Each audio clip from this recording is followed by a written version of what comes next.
The reason why I'm so in love with him, he's an old soul. Have y'all ever known anybody that was just born an old soul? He was born an 80-year-old man. All right, let me tell y'all why I say that. He has had a garden since he was in middle school. He has just always loved to learn and had all these nifty things that he's been into. Like he raised chickens. He was in Berry College. They have enterprises, business enterprises, and he started the cage-free egg enterprise. He raised 200 chickens while he was in college. Do y'all want to know what I was doing at the University of Tennessee in the 80s? I mean, let's just get it out of the way. Have I made out with anybody in here? Anybody?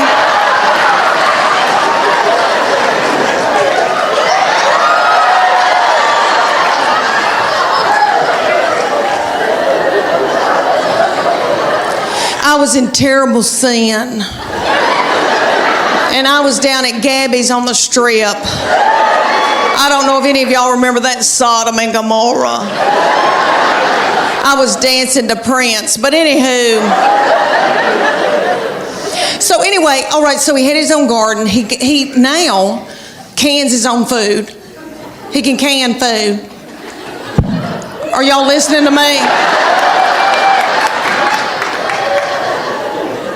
He loved gospel bluegrass in high school. Honey, that's his favorite music that he loved. So I brought him to Dr. Ralph Stanley. I don't know if y'all remember Dr. Ralph. He just passed away, 90-something years old, godfather of Mountain. So I brought my son to the Bijou to see him. They propped little Dr. Ralph up on stage. Looked like he had a permanent. I almost threw my panties at him because that's what you do at Tom Jones. Anywho, so we're sitting out in the audience while Dr. Ralph was up here singing, and I thought, how many teenage boys are listening to this? Gospel bluegrass. What are they listening to, real teenage? You know, all right, Walk a Flock of Flame. Rihanna, Lady Gaga, all that nasty goings on. I thought, wouldn't it be funny if I had to yell at my boy, turn that gospel bluegrass down?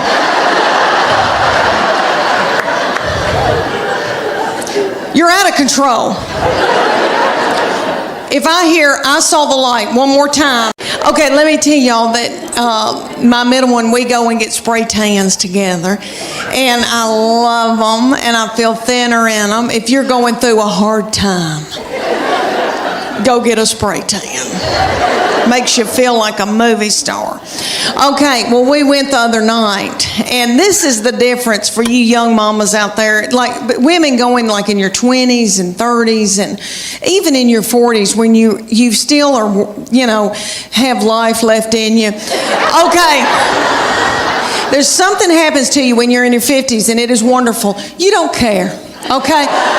You don't care about anything. All right. We go to get a spray tan, and y'all know about Snapchat. There's a thing called Snapchat where you can video somebody and send it to your friend. Okay. Or send it out to the world, I guess. All right. I'm completely naked with a plastic bag on my head. In the spray tanning thing, and it's like a car wash. It does this. And then you do. And then you do. And then you do. Okay. And when it's cold outside, it feels like needles going in you. It's so cold. Oh, that's awful. But anyway, she started filming me on Snapchat, completely nude. Now, in my 30s and 40s, I would have been hysterical, and I would have been in a bowl, and I would have been so torn up. In your 50s, at first I was like, and then I was like, I don't care.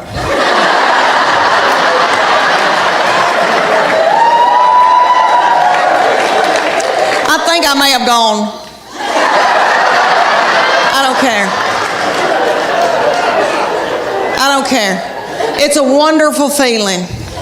I hope y'all can all get to that one day where you don't care. Honey, My middle one that lives here in Chattanooga has always had a lot of suitors coming around and wanting to date her, and she had this one, and he was I wouldn't say an Eddie Haskell, but he was a schmoozer. Like he knew he was a player. Okay, their daddy's not a player. Okay, my husband, he doesn't chat. Like he vacuumed out my car when he was dating me, and he bought my cigarettes, so that's how we started. But anyway,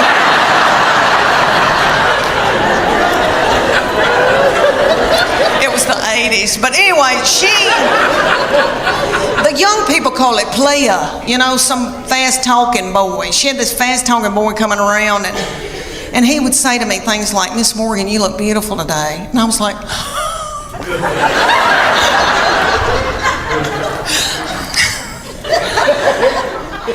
"Can I make you a casserole?"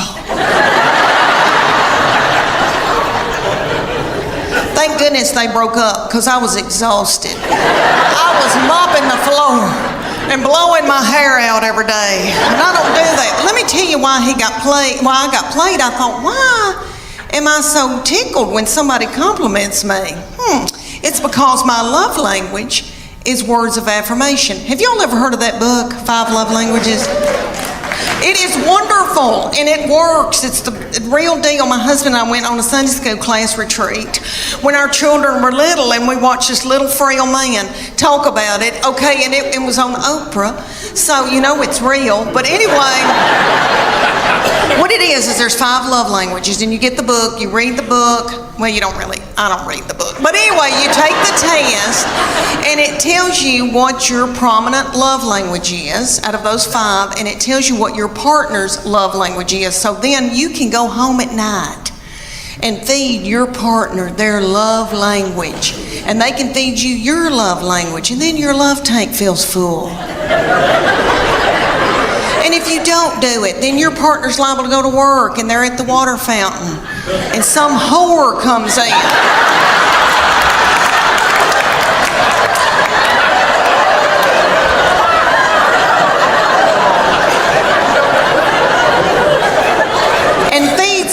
Language, and then they feel a tingle, and then Satan swoops in. Y'all know where I'm going with that?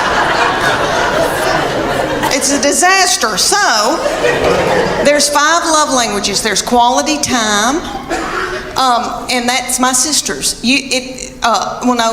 Quality time, but you just can sit and watch ESPN with somebody, which I don't want to, but you just sit with somebody. Okay, then there's gifts. And you can just give them a card and they feel loved. It doesn't have to be something expensive. Okay, then there's physical touch. And most women in here will go, "Oh my gosh, that's my husband's physical touch. He's on me like a duck on a June bug." But it's not that kind of nasty. I'm talking about, like there's people that just want to hug you and kiss you and squeeze you and they got to hold your hand. That's the physical touch you're talking about. Okay, then there's words of affirmation. That's mine. So all my husband has to say is, "Leanne, you are a good mama. Leanne, that Trisha Yearwood's chicken piccata is to die for." And then my love tank feels full, and then I'm willing to do something vulgar with him.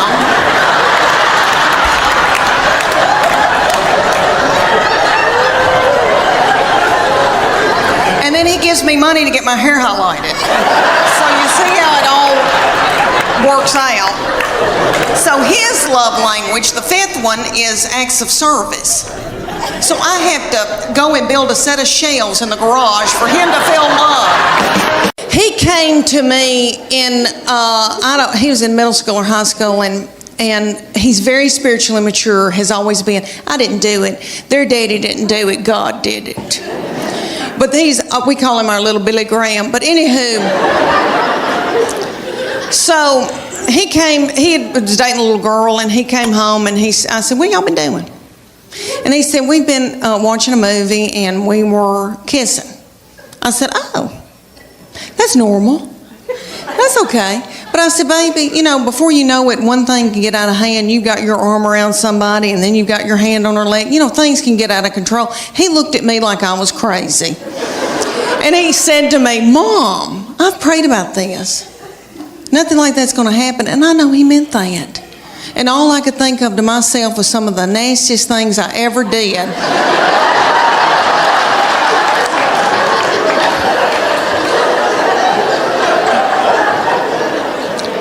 Was at the Adams United Methodist Youth Fellowship.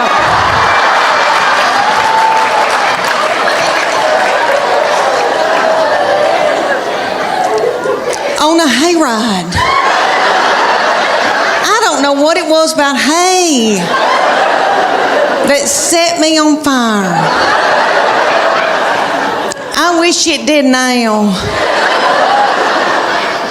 I could get a new purse out of that. Do y'all know what I'm talking about? Youth groups. And we've all, here in the South, we've all been raised in church, you know. Did y'all ever go to a lock-in? What little fool came up with that?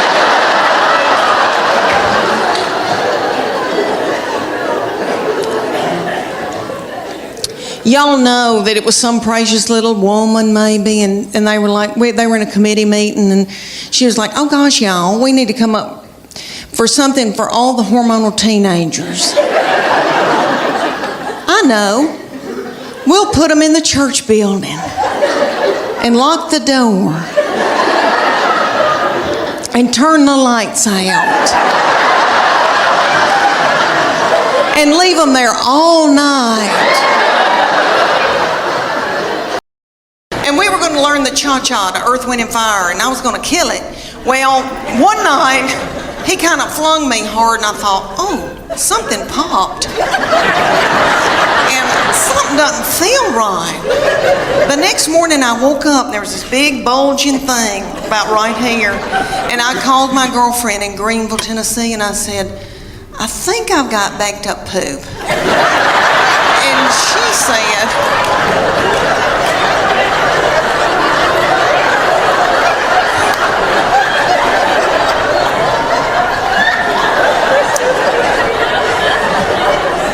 because I have trouble with that. But she's saying, I don't think poop goes up that far. And so she looked on her iPad on WebMD, and she sent me this picture of this man looked like an alien coming out of him. She said, is that it? And I go, that's it. She goes, you've got a hernia. So I went to my doctor, and they said, we can't push this thing back in. And so the thing was in 5 days with the Children's Hospital, and I didn't want to let them down. And I thought, Lord, what are we going to do? And my girls stepped in and learned a dance in 4 days. Bless their hearts, and they were practically nude. And they had to wear all that too. And I came out in a wheelchair to Proud Mary Keep On Turning. Thank you. And it all turned out good. The girls did that dance. You've seen that video from a long time, from the 60s with Tina Turner, and they were doing that dance. You know, it looked like car wash, something going through. Y'all seen that? And you know that Ike probably whipped her in a cocaine rage before she hit that video. So I thought, if she can do it, I can do it. But you know, let me tell you, it ended up a wonderful thing. We raised a lot of money, and it was a blessing. And this blessing came out of it. Let me tell you, my husband found out about the cuddling program, and he is a baby cuddler. He cuddles drug-dependent babies every Wednesday night in Children's Hospital. Thank you. Thank you. That is so sweet. He didn't help me with mine, but that is so sweet.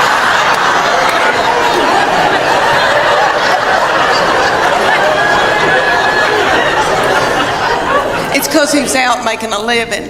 But anyway, what I learned out of that whole hernia thing was that God forbid God forbid that I got sick with something bad, because I truly believe that my husband and my children would let me die. That's what I learned out of that. I laid up in the bed for 3 days and nobody checked on me. I remember hobbling over to the stairs and yelling down, "Are we going to eat anything?"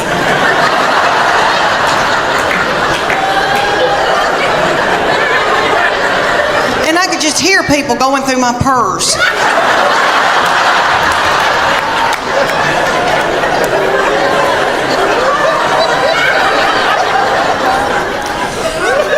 I'm hot flashing right now. Hot flashing right now. You are too, you angel. Do you have sweat going down your crack? You do? Yeah, I do too.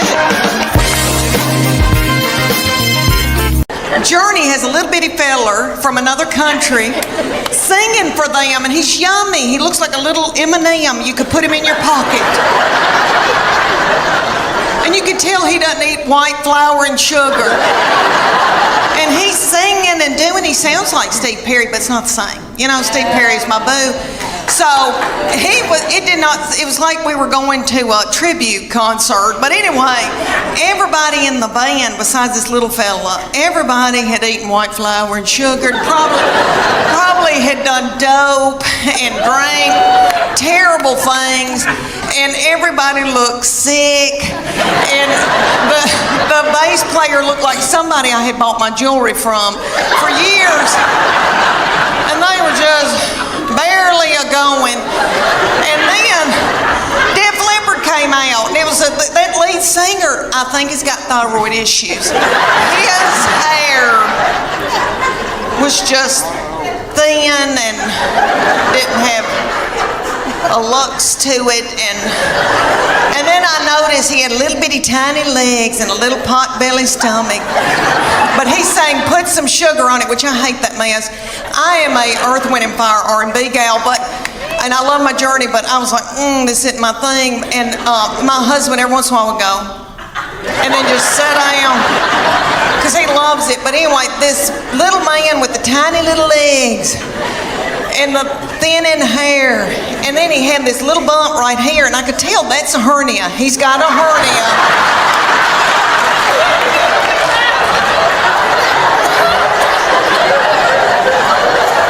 And I bet that he hadn't had time to get it fixed. He hadn't had time to put a mesh in. And you could just see it. It looks like my stomach, because I've had a hernia, but I've had mine fixed. And I thought, oh, bless his heart. But he'd do, and he'd prop a little thin, frail leg up on something.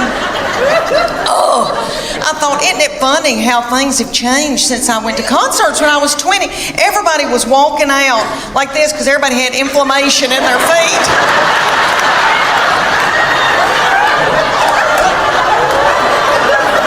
Trying to get to their car.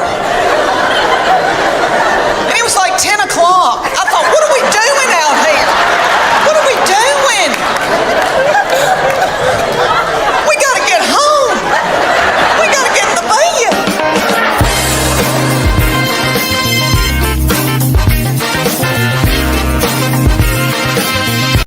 My husband is a big old man,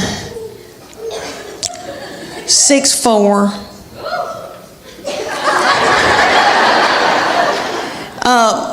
Very Superman-like, broad shoulders, narrow hips. He weighs about 230, 250 if we're all on gluten. I am 5'8". I'm a big girl, and we breed big kids. So we had all these beautiful, tall children, and my girls ended up playing volleyball and travel volleyball all over the United States, but they grew to be 5'8" and 5'9". We thought they were going to be taller. They wanted to be 6 feet so badly, and I finally said, you know, do you really want to go into the transgender store and get your shoes?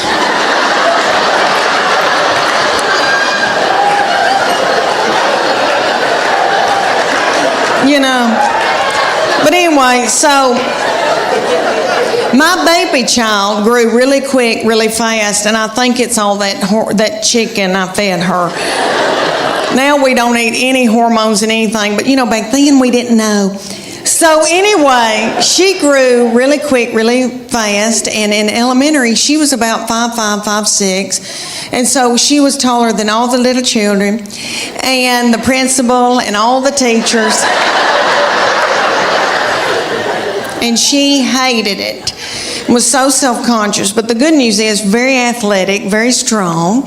And so all these teams around East Tennessee would call me and ask me, can she play goalkeeper for me in soccer? I'll buy her an iPhone. I'm not kidding. Could she play basketball for me? Because you just didn't see girls that tall and that strong and at that age. And I felt like LeBron James's mama. Is that him? LeBron James, little mama. And I lived through her. And I made her do all of that. And she hated it. She hated it. And so one day she came to us and she goes, I'm sick of all this and I'm not doing it anymore. She said, I want to cheer. I said, well, baby, we're big people. And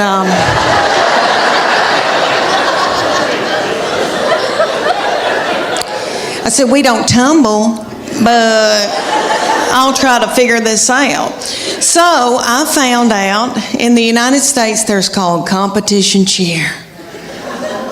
And we have it here in Knoxville. It's called the Sharks.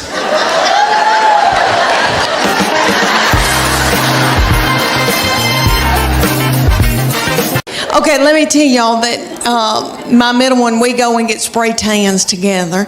And I love them, and I feel thinner in them. If you're going through a hard time, go get a spray tan. Makes you feel like a movie star.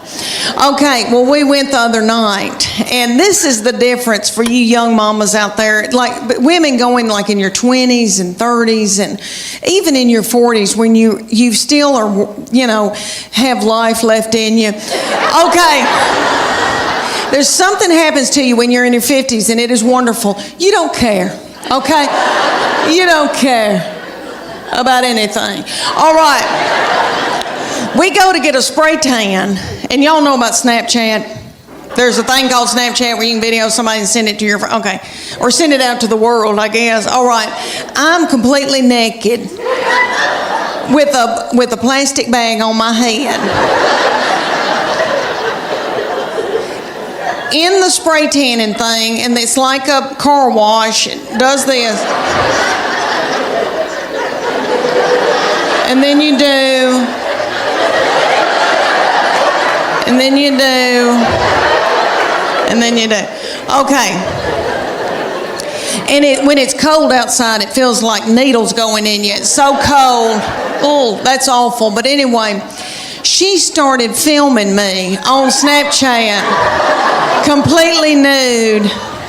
Now, in my 30s and 40s, I would have been hysterical, and I would have been in a bowl, and I would have been so torn up. In your 50s, at first I was like, and then I was like, I don't care.